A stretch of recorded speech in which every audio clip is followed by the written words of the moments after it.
Do you drink coffee every day or you don't? If you are one of the millions of consumers of coffee around the world, this video is for you.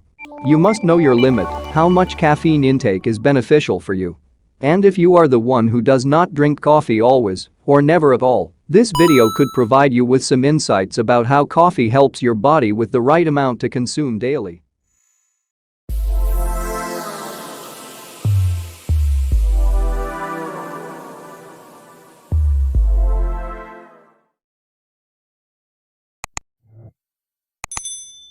Is drinking coffee beneficial or harmful? Coffee is a popular non-alcoholic beverage that is admired for its scent and caffeine content all over the world. Coffee is made from roasted beans of the coffea plant, which is endemic to sub-Saharan Africa and isolated Indian Ocean islands. Ethiopia is thought to be the birthplace of coffee. Kaldi, a goat herder, is credited with discovering the potential of coffee beans, according to mythology. Kaldi noticed how lively his goats become after eating coffee plant berries and ground the beans to make a drink. The health benefits of coffee are debatable. Despite what you may have heard, there are numerous positive aspects of coffee. It's abundant in antioxidants and has been linked to a lower risk of a variety of illnesses. Caffeine, on the other hand, is a stimulant that might cause issues in some people and disrupt sleep. This video examines coffee and its health consequences in depth, examining both the benefits and drawbacks. Coffee is high in antioxidants as well as contains some essential nutrients. Many of the minerals present in coffee beans are abundant in coffee.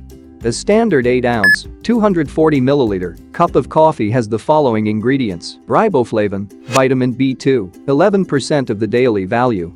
Pantothenic acid, vitamin B5, 6% of the daily value. Thiamine, vitamin B1, 2% of the daily value. Niacin, vitamin B3, 2% of daily value. Folate, 1% of the daily value. Manganese, 3% of the daily value. Potassium, 3% of the daily value. Magnesium, 2% of the daily value. Phosphorus, 1% of the daily value. This may not seem like much, but when multiplied by the number of glasses you drink every day, it adds up to a substantial amount of your daily nutrient intake. Coffee, on the other hand, shines due to its strong antioxidant content. In fact, coffee has more antioxidants than fruits and vegetables combined in the usual Western diet. Caffeine, a stimulant in coffee, can boost metabolism and enhance brain function. Caffeine is the world's most widely ingested psychoactive drug.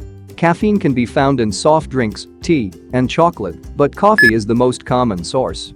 A single cup of coffee can contain anything from 30 to 300 mg of caffeine, while the average cup contains around 90 to 100 mg. Caffeine is a widely used stimulant. It inhibits the activity of adenosine, an inhibitory neurotransmitter, brain hormone, in your brain. Caffeine enhances brain activity by inhibiting adenosine and releasing other neurotransmitters like norepinephrine and dopamine. This helps you feel less weary and more awake. Numerous studies show that caffeine boosts brain function in the short term, increasing mood, reaction time, attentiveness, and general cognitive function. Caffeine has been shown to increase metabolism by 3 to 11% and exercise performance by 11 to 12% on average. Some of these effects, however, are likely to be transient. If you consume coffee every day, you'll develop a tolerance to it, which will make the effects less potent. Coffee may help prevent Alzheimer's and Parkinson's diseases in the brain. Alzheimer's disease is the most common neurodegenerative illness in the world, as well as a primary cause of dementia. Coffee consumers had a 65% decreased risk of acquiring Alzheimer's disease, according to studies. The death of dopamine-producing neurons in the brain causes Parkinson's disease, which is the second most common neurodegenerative illness. Coffee consumers have a reduced risk of Parkinson's disease by 32 to 60%. The smaller the risk, the more coffee people consume. Drinkers of coffee have a lower risk of type 2 diabetes. High blood sugar levels are a symptom of type 2 diabetes, which is caused by insulin resistance.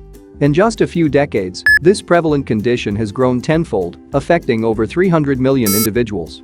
Coffee consumers may have a 23 to 67% lower risk of acquiring this illness, according to research.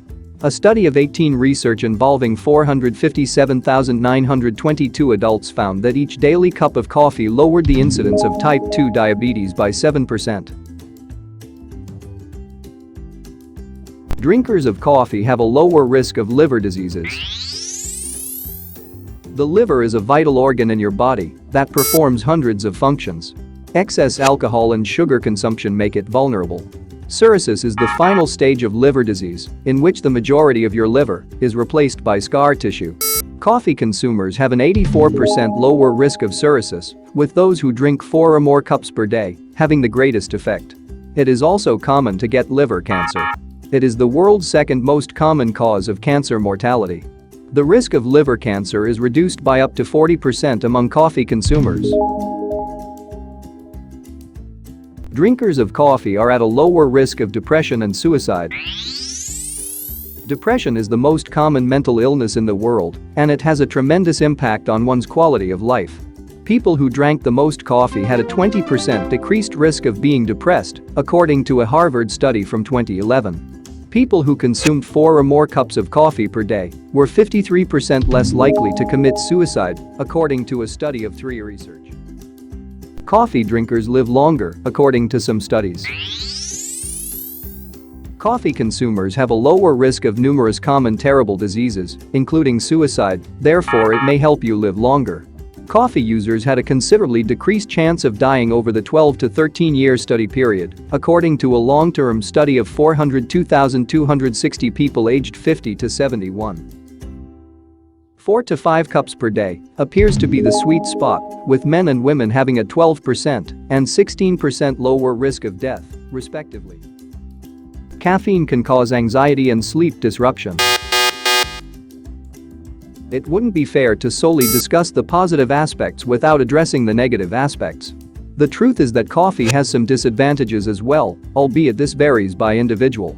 Caffeine overdose can cause jitteriness, anxiety, heart palpitations, and even worsen panic attacks.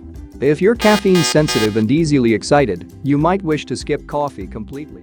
Another unfavorable consequence is that it can cause sleep disturbances. If you find that coffee disrupts your sleep, consider quitting later in the day, after 2 p.m. Caffeine can have diuretic and blood pressure raising effects, but these effects normally fade away with continued use. A small increase in blood pressure of 1 to 2 mmHg, on the other hand, may continue. Caffeine is addictive, and missing 1 or 2 cups can result in withdrawal.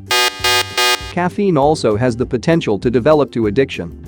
Caffeine tolerance develops when people ingest it on a regular basis. It either stops working or requires a higher dose to achieve the same results. Caffeine withdrawal symptoms include headaches, tiredness, brain fog, and irritation when people stop drinking it. This can last several days. Physical addiction is characterized by tolerance and withdrawal. How to maximize the health benefits. There are a few things you can do to make the most of coffee's health benefits. The most important thing is to avoid using a lot of sugar. Another method is to use a paper filter to brew coffee.